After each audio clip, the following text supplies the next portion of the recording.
Saint en Christ, 13e épisode, sainteté et humilité.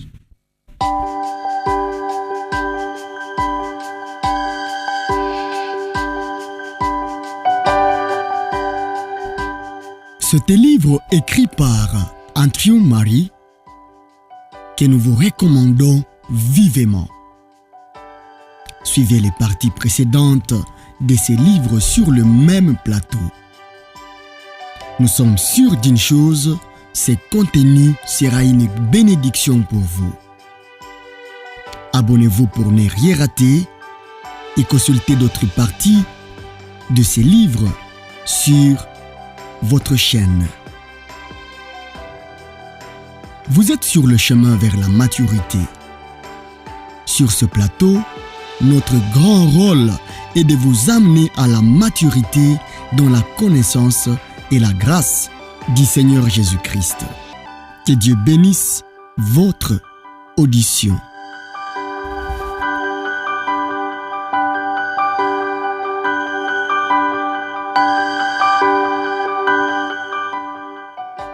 Lisons les Écritures. Ainsi parle le Très-Haut, dont la demeure est éternelle et dont le nom est saint. J'habite dans les lieux élevés et dans la sainteté, mais je suis avec l'homme contrit et humilié, afin de ranimer les esprits humiliés, afin de ranimer les cœurs contrits. Ésaïe 57, verset 15. La révélation que nous avons en Ésaïe, le Saint comme Rédempteur et Sauveur de son peuple, est bien admirable. Dieu veut, en tant que Saint, habiter au milieu du peuple qu'il a créé et qu'il s'est formé pour lui-même, manifestant sa puissance et sa gloire, et les remplissant de joie et d'allégresse. Cependant, toutes ces promesses sont relatives au peuple dans son ensemble. Notre texte de ce jour nous révèle un trait nouveau et tout particulièrement beau de la sainteté divine dans ses relations avec l'individu. Le Très-Haut, dont le nom est saint et dont la demeure est éternelle, regarde à l'homme contrit et humilié. Il est avec cet homme. Il veut demeurer auprès de lui. La sainteté de Dieu se montre dans son amour plein de condescendance. De même qu'il est un feu consumant pour tous ceux qui s'enorgueillissent et qui s'exaltent eux-mêmes devant lui, il est pour l'esprit des humbles semblable à un soleil brillant, faisant revivre le cœur et donnant la vie. La profonde signification de cette promesse apparaît clairement lorsque nous la rapprochons des autres promesses des temps de la Nouvelle Alliance. Le trait caractéristique de la Nouvelle Alliance dans ce qui la rend supérieure à la sienne, c'est que, tandis que dans la loi et ses institutions tout était extérieur, tout dans le royaume de Dieu inauguré par la Nouvelle Alliance veut être intérieur. La loi de Dieu donnée et écrite dans le cœur, un nouvel esprit mis au-dedans de nous, l'esprit même de Dieu donné pour demeurer avec notre esprit, tellement que le cœur et la vie intérieure soient rendus capables de devenir le temple, la demeure de Dieu. Voilà ce qui constitue le privilège particulier du ministère de l'Esprit. Notre texte est peut-être le seul dans l'Ancien Testament où cette habitation du Dieu saint, non seulement au milieu du peuple, mais dans le cœur du croyant, est clairement révélée. C'est en ceci que les deux aspects de la sainteté divine devaient atteindre leur complète manifestation. J'habite dans les lieux élevés et dans la sainteté. Je suis avec l'homme contrit et humilié. Dans ce ciel, dans ces lieux hauts et saints, et dans notre cœur contrit et humilié, Dieu a sa demeure. La sainteté de Dieu, c'est sa gloire, qui, par une distance infinie, se sépare non seulement du péché, mais même de la créature, cette gloire l'élevant bien au-dessus de cette dernière.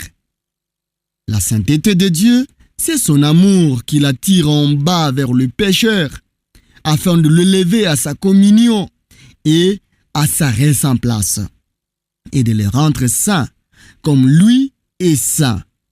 Le Dieu saint cherche celui qui est humble. Celui qui est humble trouve le Dieu saint.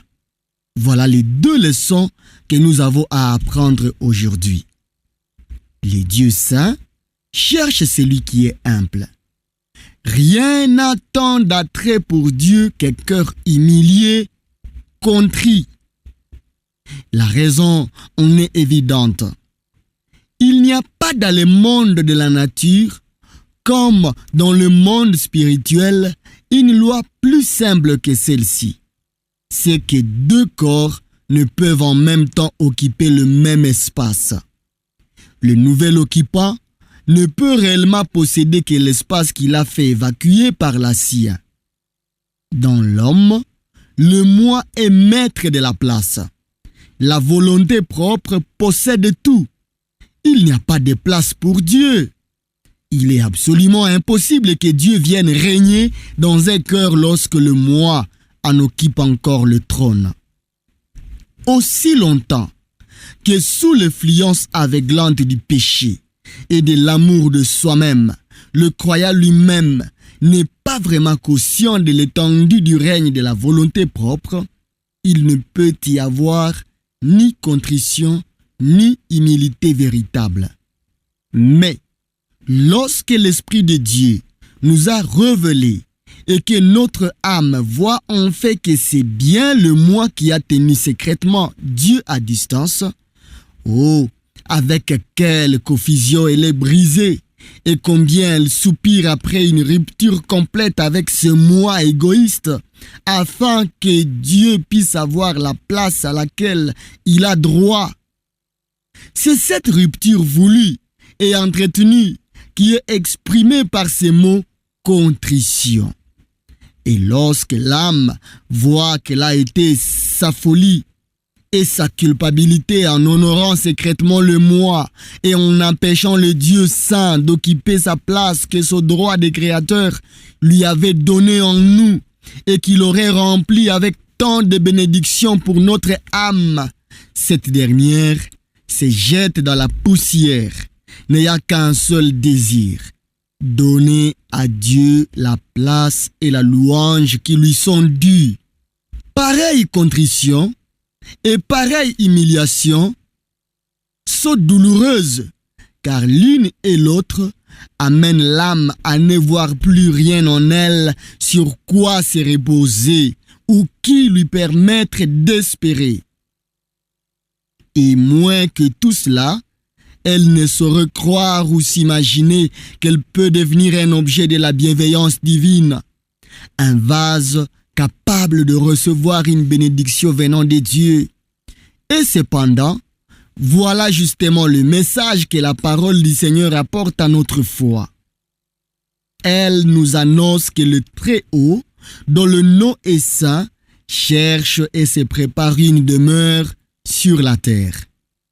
Elle nous dit précisément ce qu'un cœur humble et contrit ne pouvait imaginer ou penser, et que même maintenant, ce cœur peut à peine croire.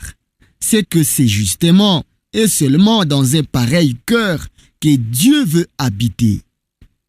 Ce sont ces cœurs-là dans lesquels Dieu peut se glorifier, dans lesquels la place est faite pour lui, afin qu'il occupe la place du moi et qu'il la remplisse de sa divine présence. Le saint cherche les humbles. C'est lorsque nous reconnaissons qu'il n'y a rien en nous à admirer et sur quoi nous puissions nous appuyer, que Dieu voit en nous tout à admirer et sur quoi il peut compter. Parce qu'il y a une place libre et toute prête pour lui. Le cœur humilié est la demeure du Dieu saint. Le cœur humble trouve les dieux saints. Sachez-le, le cœur humble trouve les dieux saints. C'est lorsque la conscience de notre péché et de notre faiblesse et la découverte que nous avons faite de tout ce qui reste en nous du moins nous fait craindre de ne jamais pouvoir arriver à la sainteté, c'est alors, dis-je, que les dieux saints se donnent à nous. Ce n'est point lorsque, regardant à vous-même, vous cherchez à vous rendre compte si vous êtes suffisamment humble et contrit. Non, mais c'est lorsque cessant de vous contempler vous-même, parce que vous désespérez de voir jamais en vous autre chose que du péché, vous regardez au Dieu saint, alors seulement vous vous apercevez que sa promesse est votre et votre seule espérance. C'est dans la foi et par la foi que le saint est révélé à l'âme humble et contrite. La foi est toujours le contraire de ce que nous voyons ou sentons. Elle regarde à Dieu seul. Et cette foi donne à l'âme cette confiance que dans le sentiment profond de notre souillure et avec la crainte que nous avons de ne jamais arriver à la sainteté, Dieu, le Saint, qui nous sanctifie, est près de nous comme Rédempteur et comme Sauveur. De plus, la foi nous rend capables d'être contents dans notre humiliation et dans les sentiments de notre indignité et de notre pauvreté, en même temps qu'elle nous fait nous réjouir dans l'assurance que Dieu lui-même prend possession du cœur contrit et lui rend la vie. Heureuse l'âme qui est prête à apprendre cette leçon. C'est là que tout le long du chemin, elle aura à faire l'expérience simultanée de la faiblesse et de la puissance de la pauvreté et de l'abondance, de la profonde et réelle humiliation, comme aussi de la merveilleuse habitation en elle du Dieu saint. Ceci est en effet le profond mystère de la vie divine. Pour la raison humaine, c'est un paradoxe quand Paul dit de lui-même: comme mourants, et voici nous vivons, comme affligés, et cependant nous réjouissons sans cesse, comme n'ayant rien, et cependant possédant toutes choses. Il ne fait qu'exprimer la loi du royaume de Dieu, qui est que, dans la mesure où le moi est détrôné et anéanti, Dieu devient tout en nous. À côté du sentiment profond de néant et de faiblesse, les sentiments de richesse infinie et de joie ineffable peut remplir le cœur. Quelque intense et bénie que soit l'expérience de la proximité, de la félicité, de l'amour et de l'habitation actuelle du Saint en nous, ce n'est jamais une habitation qui ait lieu dans ma vieille nature, dans le moi. C'est toujours au contraire la divine présence humiliant le moi, afin de faire place à Dieu et que lui seul soit exalté. La puissance de la mort de Christ, la communion de sa croix, agit sans cesse et en même temps avec la puissance et la joie de sa résurrection. Celui qui s'abaisse sera élevé. Dans la vie de la foi, l'humiliation et l'exaltation sont simultanées, l'une dépendant de l'autre. Le cœur humble trouve les dieux saints, et quand il l'a trouvé, la possession qu'il en a l'humilie d'autant plus. Non qu'il n'y ait pas de danger pour la chair de s'exalter dans la possession du Dieu 3 fois saint, mais le danger connu, le cœur humble recherche la grâce de craindre continuellement celui qui doit être craint d'une crainte qui le fait s'attacher toujours plus fermement à Dieu seul. Ne vous imaginez jamais avoir atteint un état dans lequel le moi ou la chair sont absolument morts. Non. Mais par la foi, vous entrez et vous demeurez dans une communion avec Jésus, en qui ils sont crucifiés. Si vous demeurez en lui, vous êtes affranchis de leur domination, mais seulement en tant que vous habitez en lui, que vous croyez et qu'en croyant vous êtes sortis de votre moi pour demeurer en Jésus. Par conséquent, plus la grâce de Dieu abonde, plus l'habitation du Saint en nous devient sensible et précieuse, plus aussi le cœur devient humble. Le danger qui vous menace est plus grand, mais les secours sur lesquels vous pouvez compter est plus près maintenant. Contentez-vous de constater en tremblant le danger. Cela vous rendra courageux, plein de hardiesse pour réclamer dans la foi la victoire. Croyants, qui confessez votre néant et qui faites profession de n'avoir de confiance que dans la grâce, je vous en prie, écoutez ces merveilleux messages. Le Très-Haut, dont la demeure est éternelle et dont le nom est saint, celui qui habite dans les lieux élevés et dans la sainteté, cherche une demeure ici-bas. Voulez-vous la lui donner? Ne voulez-vous pas vous prosterner dans la poussière afin qu'il trouve en vous le cœur humble dans lequel il aime habiter? Ne voulez-vous pas croire maintenant que même en vous, quelque misérable et brisé que vous vous sentiez, il se réjouit de faire sa demeure? Heureux les pauvres en esprit, car le royaume des cieux est à eux. Oh, voilà le chemin de la sainteté. Soyez humbles et la sainte proximité, la divine présence de Dieu en vous sera votre sainteté. Lorsque vous attendez le commandement, soyez saints comme je suis saint, que la foi réclame ce qui lui est promis et qu'elle réponde, je veux être saint. Ô Dieu très saint, si toi qui es le saint veux demeurer en moi, soyez saints comme je suis saint.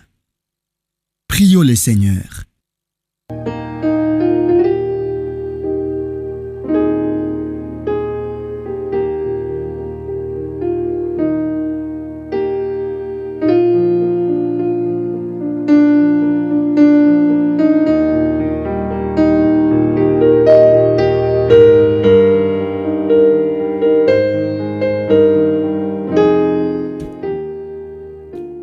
Ô Seigneur, tu es le Très-Haut, dont la demeure est éternelle et dont le nom est saint. Et cependant tu dis, j'habite dans les lieux élevés et saints, et avec celui dont le cœur est contrit et humilié. Oui, Seigneur, lorsqu'une âme se met à la dernière place, lorsqu'elle a d'elle-même des pensées humbles et qu'elle sent son néant, toi, le Saint, tu aimes à venir et à consoler cette âme, à habiter en elle et à la vivifier. Ô mon Dieu, les néants de mon être m'humilient, mes nombreuses transgressions m'humilient, ma méchanceté innée m'humilie. Mais ce qui m'humilie plus que toute autre chose c'est ta condescendance infinie et l'ineffable habitation que tu m'accordes de ta personne divine. C'est ta sainteté en Christ, portant notre péché et consentant demeurer en nous. Ô Dieu, c'est ton amour qui surpasse toute intelligence, qui m'humilie. Je t'en supplie, que cet amour fasse son œuvre en moi, jusqu'à ce que le moi se cache et fuit la présence de ta gloire, et que toi seul, tu sois tout en moi. Amen. Retenons ces 4 choses. Premièrement, humilité et sainteté. Tenez ferme. Les rapports intimes entre ces 2 choses, l'humilité me met à la place qui me convient, à moi pécheur. La sainteté donne à Dieu la place qui seul est digne de lui. Si je consens à n'être rien devant lui et que Dieu soit tout pour moi, je suis sur la vraie voie de la sainteté. L'humilité et la sainteté parce qu'elles donnent toute gloire à Dieu. 2. Plusieurs font un effort pour être humbles avec Dieu. Mais avec les hommes, ils maintiennent leurs droits et nourrissent, entretiennent le moi. Souvenons-nous que la grande école d'humilité devant Dieu, c'est d'accepter l'humiliation qui nous vient de l'homme. Christ s'est sanctifié lui-même pour nous, en acceptant l'humiliation et l'injustice. L'injustice que des hommes méchants ont fait peser sur lui. 4. L'humilité n'aperçoit jamais sa propre beauté, parce qu'elle refuse de se regarder. Elle s'étonne seulement d'une chose, c'est de l'infinie condescendance du Dieu saint. Et elle se réjouit de l'humilité de Jésus, du Saint de Dieu notre Saint. 4. Le lien qui relie la sainteté à l'humilité, c'est l'habitation de Dieu en nous. Le Très-Haut, dont le nom est saint, habite les cœurs contris. Et où il habite, là est le lieu saint.